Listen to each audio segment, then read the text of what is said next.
আমার আজকে রেসিপি কচু শাক দিয়ে ইলিশ মাছের মাথা।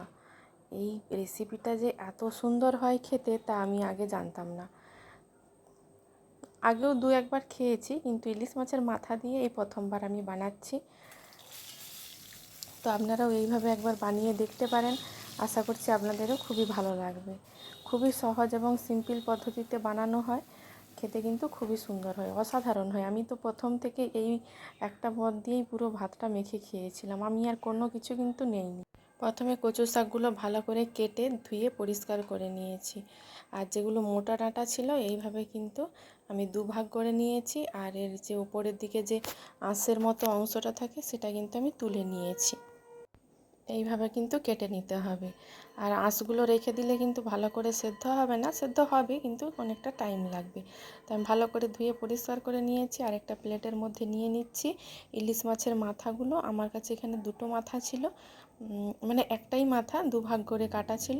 তো আমি ওইগুলোই নুন মাখিয়ে রেখেছিলাম, ফ্রিজের মধ্যে ছিল, নুন মাখানো ছিল। আমি এর মধ্যে দিয়ে দিলাম হলুদ গুঁড়ো, আর দিয়ে দিচ্ছি অল্প একটু সরিষার তেল, দিয়ে ভালো করে মেখে ম্যারিনেট করে রেখে দেব 10-15 মিনিটের জন্য।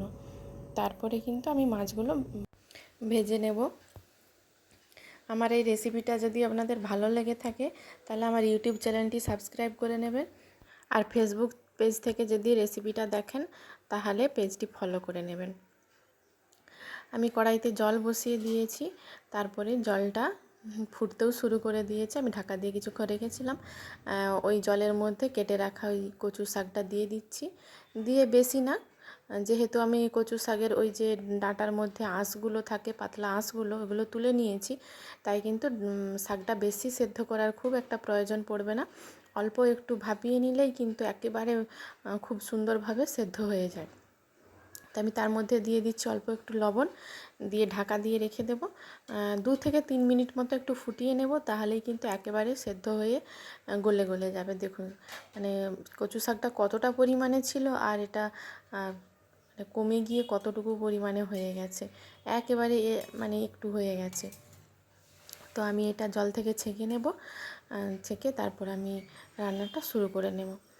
তো প্রথম আমি ওইটা তুলে নিয়েছি, কচু শাকটা, সেদ্ধ করা কচু শাকটা তুলে নিয়ে কড়াইতে দিয়ে দিয়েছি 2 টেবিল চামচ মতো সরষের তেল। ওই তেলের মধ্যে আমি মাছের মাথাগুলো ভাজা করে নিচ্ছি ভালো করে, খুব কিন্তু লাল লাল করে একটু ভাজা করে নিতে হবে। তো আমি এপিঠ ওপিঠ উল্টে কিন্তু ভালো করে একটু লাল লাল করে ভেজে নিচ্ছি। মাছগুলো দেখুন একেবারে ভালো করে মচমচে করে ভাজাও হয়ে গেছে। আমি মাছগুলো তুলে নিচ্ছি, তুলে নিয়ে কড়াইতে আবারও একটু পরিমাণে সরষের তেল, আমার ধরুন ওই 1 টেবিল চামচ মতো সরষের তেল আছে, আমি আরও 1 টেবিল চামচ মতো সরষের তেল দিয়ে দিলাম। দিয়ে তার মধ্যে দিয়ে দিচ্ছি একটু অল্প পরিমাণে একটু কালো জিরে, মানে ওই 1 চামচের 4 ভাগের 1 ভাগ মতো দিয়ে দিয়েছি কালো জিরে, আর একটা শুকনো লঙ্কা, আর একটা কাঁচা লঙ্কা। কাঁচা লঙ্কাটাকে আমি ভেঙে দিলাম, আর শুকনো লঙ্কাটা গোটাই থাকবে। আমার মেয়েটা তুলে নিয়ে আমি লঙ্কাটাকে তারপরে কিন্তু আবারও একটু দিয়ে দেব। তো তাই জন্য আমি লঙ্কাটা গোটাই দিলাম, কারণ ওটা যদি আমি আর ওটাও ভেঙে দেই তাহলে আমার মেয়ে তো একদমই ঝাল খায় না। তো ও কিন্তু আমরা যেই জিনিসটা খাবো ও কিন্তু ওই মানে জিনিসটাই খায়। তো তার জন্য তো আলাদা করে আমার রান্না করা সম্ভব নয়, তা আমরা যেটা করি ওটাই ওকে তো দিই। তাই রান্না করলে একটু বুঝে শুনেই লঙ্কাটা আমি দিই। তো আপনারা চাইলে কিন্তু লঙ্কার পরিমাণটা নিজেরা বাড়িয়ে নিতে পারেন। তেলের মধ্যে আমি পেঁয়াজ দিয়েছি, পেঁয়াজটা অল্প একটু ভাজা ভাজা হয়ে যাওয়ার পরে ওই জল ঝরিয়ে নেওয়া কচু শাকটা দিলাম। তারপরে এইভাবে কিন্তু নাড়তে নাড়তে একেবারে মাখো মাখো হয়ে যাবে। তারপরে আমি 1 চামচ মতো সর্ষে বেটে রেখেছিলাম, ওই 1 চামচ সর্ষেটা আমি দিয়ে দিলাম, আর দিয়ে আবারও মিশিয়ে নেব কচু শাকের সাথে। মিশিয়ে নিয়ে অল্প একটু জল দিয়ে দেব, কারণ মাছের মাথাগুলো দিয়ে একটু ফুটিয়ে নিতে হবে, তো তাই একটু অল্প পরিমাণে জল দেব।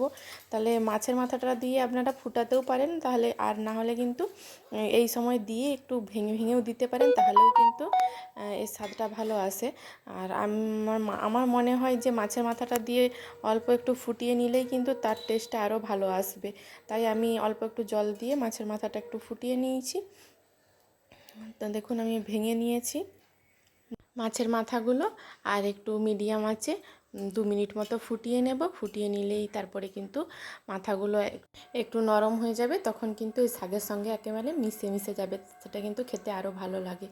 তো দিয়ে দিলাম, যেহেতু সেদ্ধর সময় অল্প একটু নুন দিয়েছিলাম, আবারও স্বাদ অনুযায়ী নুন দিয়ে দিলাম, দিয়ে আর আর অল্প একটু চিনি দিয়ে দিচ্ছি। এটা কিন্তু একটু মিষ্টি মিষ্টি খেতেই বেশি ভালো লাগে। তো আমি মেয়েরটা প্রথমে তুলে নিয়েছি, তারপরে কিন্তু দেখুন ওই শুকনো লঙ্কাটাকেও কেটে নিয়েছি, আর একটু অল্প পরিমাণে একটু লঙ্কা গুঁড়োও দিলাম, কারণ একটু ঝাল ঝাল না হলে ভালো লাগে না। তো আপনারা চাইলে কিন্তু প্রথমেই, দেখুন মেয়েরটা তুলে নিয়েছি, প্রথমেই কিন্তু একটু বেশি করে লঙ্কা দিয়ে দিতে পারেন। কাঁচা লঙ্কা একটু বেশি করে দিয়ে দিলে এটা কিন্তু বেশ টেস্টি হয়। তো আমার এটা একেবারে কমপ্লিট হয়ে গেছে। দেখুন দেখতে কতটা সুন্দর হয়েছে। গরম ভাতের সঙ্গে যদি এইরকম একটা পদ থাকে তাহলে কিন্তু আর কোনো কিছুরই প্রয়োজন পড়বে না। আপনারা বাড়িতে বানিয়ে দেখতে পারেন, আর আমাকে কমেন্ট বক্সে কমেন্ট করে জানাবেন কেমন হয়েছে।